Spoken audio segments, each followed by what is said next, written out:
रात उतर चुकी थी। गांव के ऊपर धुंध फैलने लगी थी। सभी घरों के दरवाजे बंद थे, जैसे लोग किसी अनकहे डर से भाग रहे हों। मैं नया चौकीदार था, नाम मोहन, और इस गांव में अब मैं अकेला चौकीदार था। पुराना चौकीदार गोपाल 3 हफ्ते पहले गायब हो गया था। लोग कहते हैं गोपाल रात में उस पुराने शिव मंदिर में गया था, जहां की घंटी 3 सालों से नहीं बजी थी, पर उस रात वो खुद बज उठी। एक सुबह, मोहन, तू नया है यहाँ। एक बात याद रख, उस मंदिर के पास मत जाना, वो घंटी बुरी है। सरपंच जी, एक घंटी भला बुरी कैसे हो सकती है? कुछ बातें समझने के लिए नहीं होती, बस मानने के लिए होती हैं। तब अचानक मंदिर की घंटी की आवाज आने लगी। आवाज सुनते ही सरपंच जी डरने लगे। उतने में ही पीछे 6 बूढ़ी माई आती है। बेटा, अगर तेरे जीने की तमन्ना है तो मंदिर की घंटी से दूर रहना। 3 बरस पहले जब वो बजी थी, 7 लोगों की लाशें मिली थीं और 8वां था गोपाल। लेकिन गोपाल तो बस गायब हुआ था। गायब नहीं, फंस गया है उस घंटी की आत्मा के पास। घंटी में वो अब भी है। एक रात मैंने तय किया कि डर को समझना है, भागना नहीं। लालटेन उठाई और मंदिर की राह पकड़ ली। रात का सन्नाटा इतना गहरा था कि मेरी सांसें तक सुनाई दे रही थीं। मंदिर पहुंचा। घंटी वहीं थी, धूल में लिपटी मगर अजीब चमक रही थी। दीवार पर खून से लिखा था, घंटी बजे तो मत जाना। हल्की घंटी खुद बजती है। मैंने चारों ओर देखा, कोई नहीं था, लेकिन हवा में किसी की उपस्थिति महसूस हुई। उतने में किसी की आवाज आई, मोहन, पीछे मत देखना। गोपाल, तू जिंदा है? जिंदा नहीं, फंसा हुआ हूं उसके शाप में जो घंटी में बसी है। अंधेरे में बस उसकी लाल आंखें चमकी और वो गायब हो गया और मैं वहां से भाग गया। अगले दिन मैंने माई से सब पूछा। उसने बताया, सालों पहले इस मंदिर में एक लड़की थी, लक्ष्मी। उस पर जादू टोने का इल्जाम लगाया गया था। गांव वालों ने उसे शिव की घंटी से बांधकर जला दिया। उसकी आत्मा उसी घंटी में कैद हो गई और हर तीसरे साल वो किसी की आत्मा अपने साथ ले जाती है। उतने में ही कहीं दूर से महिला की आती हंसी और घंटी की गूंज। उतना सुनते ही मोहन जल्दी से घर चला गया और रात को फिर से चौकीदारी के लिए गांव के बाहर निकला। उस रात मौसम भी जैसे पागल हो गया था।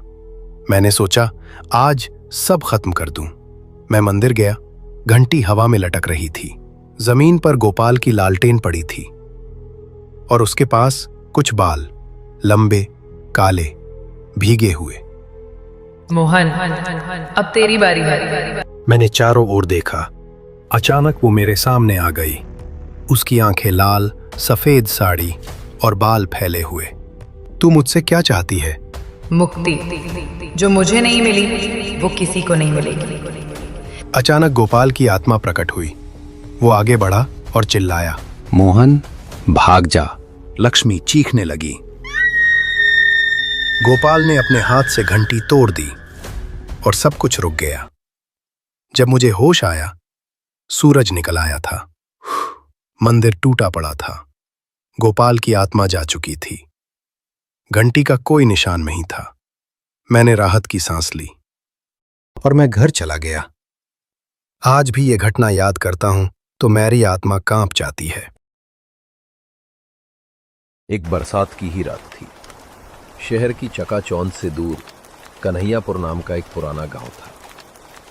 बरसात की बूंदें वहां के पुराने पेड़ पौधों, छप्पर वाले घरों और तालाब के पानी पर गिरकर एक अजीब सी ठंडी धुन पैदा कर रही थी।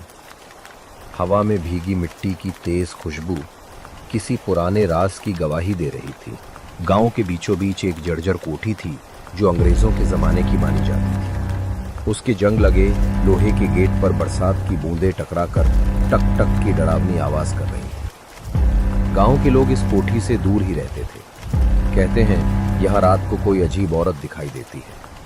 उस रात विनोद, जो सरकारी रिकॉर्ड दफ्तर में काम करता था, एक सर्वे के लिए गांव आया था। गांव के मुखिया ने उसका स्वागत तो किया, लेकिन रात को जाते जाते उसे चेतावनी दे गया। बाबूजी, रात को इस कोठी की ओर मत जाना। वहां कुछ ऐसा है जो इंसानों जैसा नहीं है। विनोद ने इसे अंधविश्वास समझकर हंस दिया, लेकिन रात गहराते गहराते जैसे जैसे बारिश तेज हुई, उसका मन खुद ही बेचैन होने लगा। विनोद जिस कमरे में ठहरा था वहां एक टूटी खिड़की थी। उस खिड़की के पार घना अंधेरा और हवा में झूमते बांस के झुरमुट थे। अचानक उसे बहुत हल्की सी फुसफुसाहट सुनाई दी, किसी औरत के रोने की आवाज।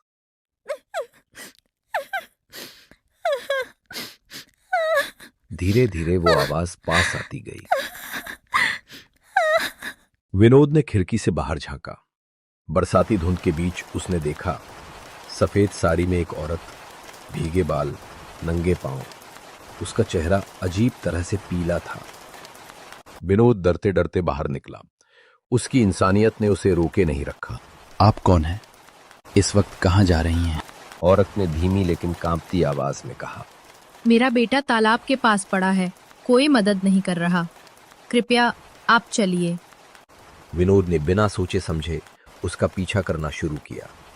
बरसाती रात, कीचड़ भरी पगडंडी और तालाब के पास वो पुराना पीपल का पेड़, सब मिलकर किसी डरावने लोक का रास्ता बना रहे थे। पेड़ पर लाल कपड़े और पुराने दिए पड़े थे। चारों ओर अगरबत्ती और चिता की राख की गंध थी। औरत धीमे धीमे आगे बढ़ रही थी। उसके पैरों में घुंघरू की हल्की आवाज छन छन कर रही थी। विनोद का दिल तेज धड़कने लगा। आखिरकार वे एक पुराने घाट पर पहुंचे। वहां एक लड़के की लाश पड़ी थी। उसके चेहरे पर वही पीला रंग और वही कट का निशान था।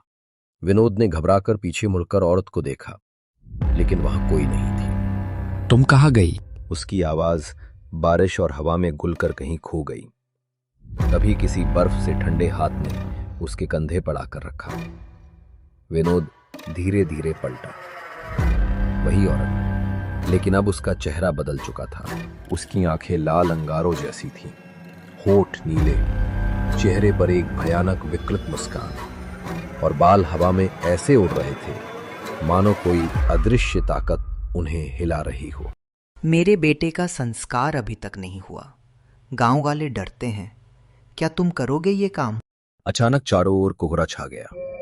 घाट के पास पानी से कई काली परछाइयां उठीं और हवा में घुलने लगी। एक धीमी लेकिन डरावनी धुन गूंजने लगी, मानो सैकड़ों आत्माओं की दबाई हुई चीखें हों। विनोद ने भागना चाहा, लेकिन उसका शरीर पत्थर की तरह भारी हो गया। उसकी आंखों के सामने सब धुंधला होने लगा। उसने आखिरी बार देखा, वही औरत अपने बेटे की लाश को गोद में लेकर वही भयानक धुन। क्या तुम करोगे ये काम? क्या तुम करोगे ये काम? फिर सब अंधेरा सा गया। सुबह जब गांव वाले वहां पहुंचे तो उन्होंने देखा विनोद तालाब के किनारे गीली मिट्टी पर बेहोश पड़ा था।